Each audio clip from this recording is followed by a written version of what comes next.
Oke, bismillahirrahmanirrahim. Assalamualaikum warahmatullahi wabarakatuh.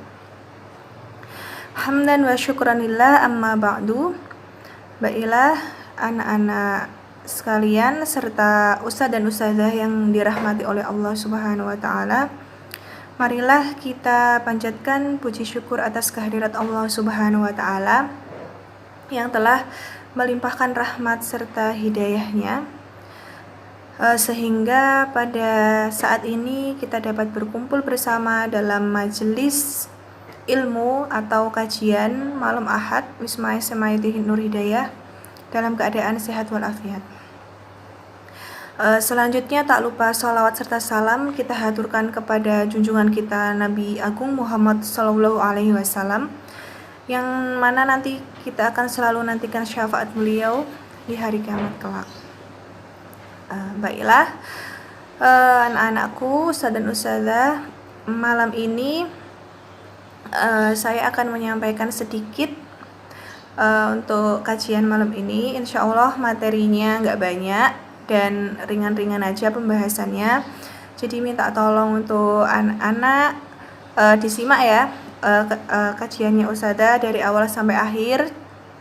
Jangan cuma ngisi absen di kolom chat, tapi silahkan disimak. Sama minta tolong untuk teman-temannya yang belum bergabung, silahkan diingatkan kalau hari ini ada kajian Wisma ya. Sama ustadzah mau mengucapkan terima kasih untuk teman-teman yang sudah bergabung. Terus nanti kalau misalkan di tengah-tengah kajian ada suara-suara, nanti mohon maaf ya, karena ini di rumah, jadi tempatnya masih rame, banyak berisik, mohon maaf.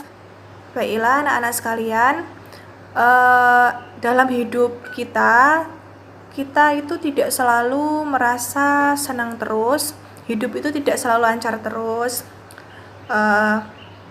tidak selalu senang terus, akan tetapi kita kadang akan sampai berada di titik dimana kita itu merasa sedih, merasa resah, galau lah. Pokoknya hatinya tidak nyaman, tidak enak. Nah, kesedihan seseorang itu, kesedihan manusia itu terbagi dalam dua keadaan. Yang pertama, sedih yang ada sebabnya. Sedihnya ada sebabnya. Yang kedua, sedih yang tidak ada sebabnya. Yang pertama ada sebabnya, yang kedua tidak ada sebabnya. Nah, untuk sedih yang ada sebabnya ini kita semua pasti sudah pernah merasakannya. Entah itu sedih yang disebabkan oleh mungkin hal-hal yang berkaitan dengan sekolah atau pertemanan, atau ada masalah di rumah. Pokoknya perkara-perkara yang membuat kita sedih. Akan tetapi biasanya sesuatu yang buat sedih kita itu disebabkan oleh kita sendiri itu selalu berharap akan sesuatu ya, terlalu berharap sama sesuatu. Jadi ketika sesuatu itu tidak kita dapatkan, kita akan kecewa. Apalagi sesuatu tersebut yang kita harap-harapkan itu adalah sesuatu yang berbau hal-hal keduniawian ya, seperti harta atau jabatan atau kedudukan yang seperti itu. Pokoknya hal-hal yang berbau duniawi itu cepat membuat kita merasa kecewa. Seperti itu ya. Jadi bahkan sampai kita itu merasa khawatir kalau misalnya kita tidak mendapatkan itu. Jadi kalau orang yang terlalu berharap itu biasanya cepat kecewanya. Seperti sabda Rasulullah Sallallahu Alaihi Wasallam, man kana dunya hammahu faraqallahu alaihi amrohu. Barang siapa yang prioritas utamanya atau target utamanya itu hal-hal yang berbau keduniawian, maka Allah akan mencerai-beraikannya dan Allah akan memfakirkan penglihatannya. Jadi di mata orang yang suka berharap tentang keduniawian itu, mereka akan selalu merasa kurang terus atas apa yang telah diberikan sama Allah. Jadi dia tidak akan pernah merasa qanaah ya, seperti itu. Nah, itu tadi sedih yang ada sebabnya. Yang pertama sedih ada sebabnya, yang kedua sedih yang tidak ada sebabnya. Pasti kita semua pernah merasakan ya, padahal urusan semuanya lancar, tidak ada masalah di sekolah, urusan sekolah lancar, organisasi lancar, tidak ada masalah sama teman, komunikasi sama orang tua di rumah juga lancar, tapi kenapa kok hati itu tidak tenang, gelisah terus, kok tiba-tiba kayak nggak mood. Nah kayak gitu, adakah sebabnya? Jawabannya ada. Sebabnya apa? Menurut Syekhul Muslim Ibnu Taimiyah, jadi ketika seseorang itu sedih tiba-tiba padahal urusannya lancar-lancar saja, itu berarti disebabkan oleh dosa yang pernah dia perbuat. Jadi Allah memberikan sanksi berupa kegelisahan hati, ketidaktenangan hati, kegundahan untuk dia. Nah, untuk sedih-sedih yang seperti ini, apakah ada obatnya? Ya, jawabannya ada. Apa saja obatnya? Yang pertama adalah berzikir kepada Allah Subhanahu wa taala. Dalam kitab suci Al-Qur'an, "Ala bi dzikrillahi tatma'innul qulub." Tidakkah dengan membaca Al-Qur'an maka hati akan menjadi tenang? Seperti itu. Berzikir kepada Allah minimal itu kita mengucap astagfirullahaladzim, astagfirullahaladzim setelah sholat, dimanapun kita selalu istighfar, apalagi setiap habis sholat ya, habis sholat 5 waktu, habis sholat sunnah. Makanya kita dianjurkan untuk memperbanyak sholat ya, artinya selain sholat 5 waktu, duhanya iya, qobliyah ba'diyah iya, sholat malam iya. Jadi teman-teman, sebenarnya hakikat dari sholat itu adalah doa. Kalau teman-teman lihat lagi, hampir seluruh bacaan sholat itu adalah doa. Ya, jadi semakin banyak kita melakukan sholat selain sholat 5 waktu, ya kita seperti halnya semakin banyak doa kita, semakin banyak zikir kita, seperti itu ya. Nah, untuk yang kedua, memperbanyak bacaan Al-Quran. Tadi yang pertama memperbanyak zikir kepada Allah, yang kedua memperbanyak bacaan Al-Quran. Jadi kalau untuk membaca Al-Quran ini sudah relate dengan kehidupan anak-anak SMIT Nur Hidayah ya, khususnya anak-anak Wisma, karena memang kita mempunyai tanggungan hafalan untuk sekolah dan Wisma. Jadi ini memang yang mengharuskan kita untuk selalu berinteraksi dengan Al-Quran. Jadi ini adalah salah satu hal yang wajib kita syukuri, karena ada wadah yang bisa menaungi kita untuk selalu berinteraksi dengan Al-Quran. Nah, jadi tidak hanya membaca saja, tidak hanya menghafal, tapi kita juga harus mentadaburi isinya, memahami maknanya. Jadi kalau sepengalaman Ustazah, memahami makna Al-Quran, jadi sebelum kita menghafal Al-Quran, ada baiknya kita membaca maknanya dulu, membaca artinya. Artinya itu apa?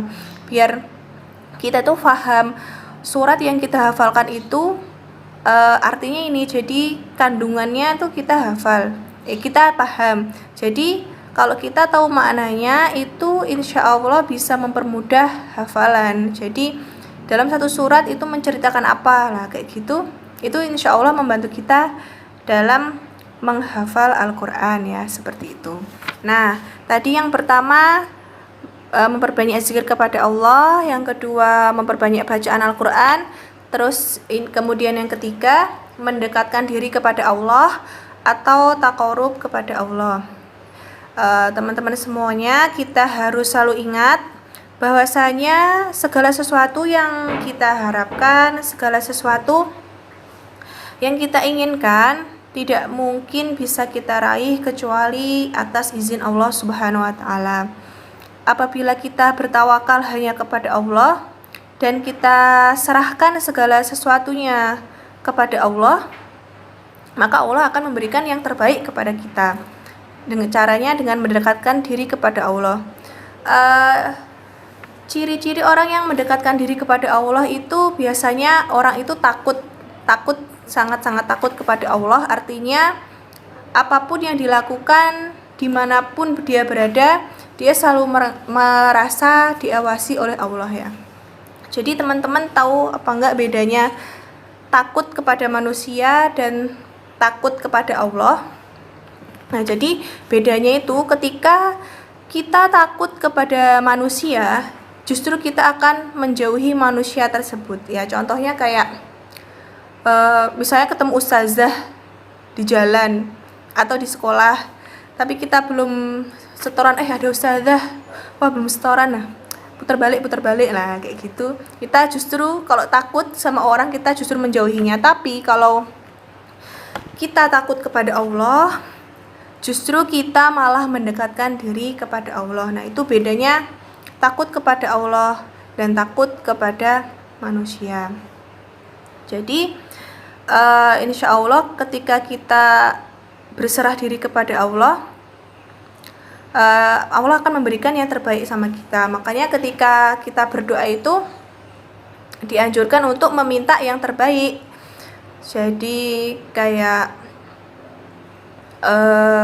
nggak apa-apa doa secara spesifik, meminta secara spesifik kepada Allah, cuman dianjurkan untuk meminta yang terbaik. Ketika mau lulus kelas 12, ya Allah berikanlah saya tempat belajar yang baik atau kampus yang terbaik menurut Engkau. Kalau setelah PTS atau ulangan, ya Allah berikanlah hasil nilai yang terbaik. Kalau pengen jodoh, ya Allah berikanlah hamba jodoh yang terbaik. Ya kayak gitu dianjurkannya seperti itu. Nah, kemudian selanjutnya yang terakhir, tadi yang pertama berzikir kepada Allah, memperbanyak bacaan Al-Quran. Yang ketiga mendekatkan diri kepada Allah atau taqarrub kepada Allah. Dan yang keempat, yang terakhir, jangan terlalu sering mengadu kepada manusia. Artinya jangan terlalu sering kita itu berkeluh kesah kepada manusia, curhat kepada manusia. Nggak apa-apa sekali-kali, tapi nggak usah sering-sering lah kita tempat mengadu, tempat berkeluh kesah, tempat meminta segala hal itu kepada Allah dengan cara berdoa ya. Karena kalau kita curhat ke temen kayak gitu ya, curhat ke manusia lah, ke siapapun, itu tidak selalu dapat solusi ya, tidak selalu dapat solusi. Mungkin dapat lega aja, dan itu paling leganya cuma sementara. Kalau kita berkeluh kesah kepada Allah, mengadu kepada Allah, kita tidak hanya mendapatkan ketentraman hati, tapi insya Allah ketika kita berdoa bersungguh-sungguh, kita akan mendapatkan solusi kayak gitu. Yang tadinya kita tidak tahu untuk gimana caranya untuk menghadapi masalah yang kita punya, tiba-tiba kita seperti dapat ilham kayak gitu, jadi tahu cara untuk menyelesaikan masalah itu. Makanya, dan yang paling penting, jangan terlalu mengumbar kesedihan atau curhat di sosial media ya. Misalnya update status di Instagram yang sedih-sedih, yang galau-galau kayak itu, jangan sampai kayak gitu. Karena orang yang lihat itu pun nggak akan peduli kalau kalian bikin story kayak gitu. Walaupun ada yang komen, itu pun paling cuma basa-basi aja kayak gitu ya. Jadi tempat mengadu yang benar, tempat berkeluh kesah yang benar hanya kepada Allah Subhanahu wa Ta'ala. Nah, teman-teman, itu tadi 4 hal yang Ustazah sampaikan terkait cara-cara untuk mengobati hati yang sedang sedih. Yang pertama tadi apa? Berzikir kepada Allah, memperbanyak membaca Al-Quran. Yang ketiga, mendekatkan diri kepada Allah atau taqarrub kepada Allah. Yang keempat, jangan terlalu sering mengadu kepada manusia. Jadi teman-teman semuanya, memang ketika kita hidup itu segala hal yang kita lakukan itu selalu ada konsekuensinya. Misalnya ketika kalian menanam padi, kalian harus siap untuk gagal panen. Ketika kalian buka usaha, kalian harus siap untuk bangkrut. Ketika orang jatuh cinta, harus siap untuk suatu hari kalau dia patah hati, kalau ketemu sama orang yang salah. Jadi kita memang harus menyiapkan yang terbaik untuk hidup kita, tapi kita juga harus siap untuk menerima hal-hal atau kemungkinan-kemungkinan terburuk dalam hidup kita. Ya, seperti itu. Mungkin itu saja yang bisa Ustazah sampaikan. Semoga bermanfaat untuk kita semua. Mohon maaf jika ada banyak-banyak salah kata. Teman-teman sekalian, apa yang Ustazah sampaikan hari ini itu berarti menjadi nasihat juga untuk diri Ustazah pribadi. Jadi kita tidak mau menjadi kaburo maktan indallahi antaqulu ma la taf'alun. Orang yang suka nasihatin, suka menyampaikan kebenaran tapi tidak dilakukan untuk diri sendiri, itu nggak baik ya. Usikum wa iyaya nafsi bitaqallah. Wassalamualaikum warahmatullahi wabarakatuh.